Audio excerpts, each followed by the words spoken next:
Hi friends, today video టమాటా బంగాళదుంప curry సింపుల్గా ఇంట్లోనే ఎలా చేసుకోవాలో ఈ వీడియోలో చూసేద్దాం. వీడియో ఎక్కడా స్కిప్ చేయకుండా చూడండి, పూర్తిగా అర్థమవుతుంది.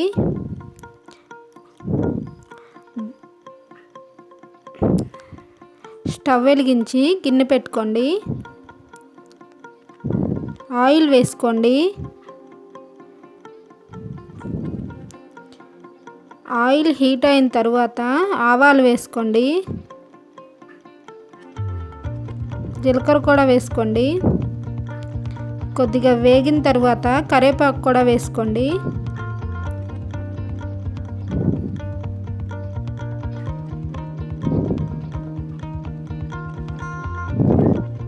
కరివేపాకు కూడా వేగిన తర్వాత కట్ చేసుకున్న పచ్చిమిర్చి, కట్ చేసుకున్న ఉల్లిపాయ వేసుకోండి.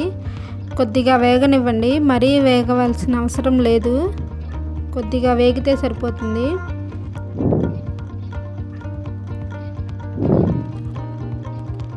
ఇప్పుడైతే కట్ చేసుకున్న టమాటా కూడా వేసుకోండి.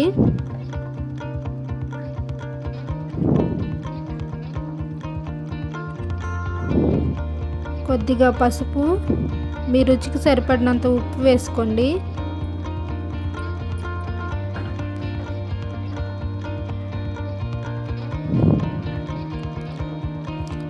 ఒకసారి కలుపుకోండి, అంతా కలిసేటట్టు. మూత పెట్టుకోండి, కంపల్సరీ మూత పెట్టుకొని ఉడికించుకోండి. టమాటాలు మెత్తగా ఉడుకుతాయి. మధ్య మధ్యలో కలుపుకుంటూ ఉడికించుకోండి, లేకపోతే అడుగంటిపోతుంది.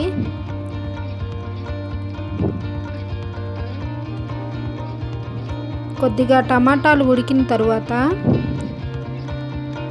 ముందుగానే కట్ చేసుకున్న బంగాళదుంప ముక్కలు కూడా వేసుకోండి.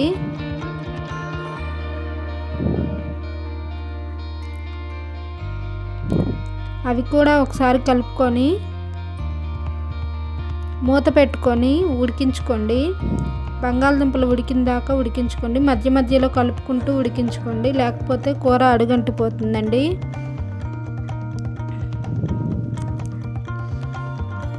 నాకు కూరలో ఉండే వాటర్తోనే కూర ఉడికిపోయిందండి. మీకు వాటర్ చాలలేదనుకుంటే ఒక టీ గ్లాస్తో వాటర్ పోసుకోండి.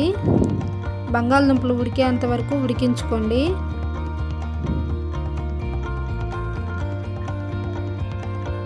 బంగాళదుంపలు అయితే ఉడికినాయండి. మీ రుచికి సరిపడినంత కారం వేసుకోండి.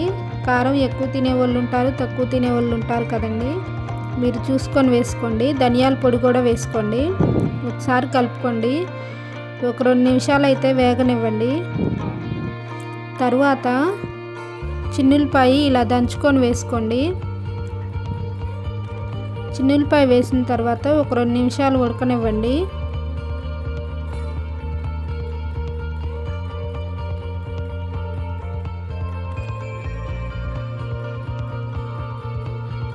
రెండు నిమిషాల తర్వాత స్టవ్ అయితే ఆపేసుకోండి. ఇలా ఆయిల్ బయటకు వచ్చింది కదండి, అంతేనండి. సింపుల్గా ఇంట్లోనే టమాటా బంగాళదుంప కర్రీ చేసుకోవచ్చు.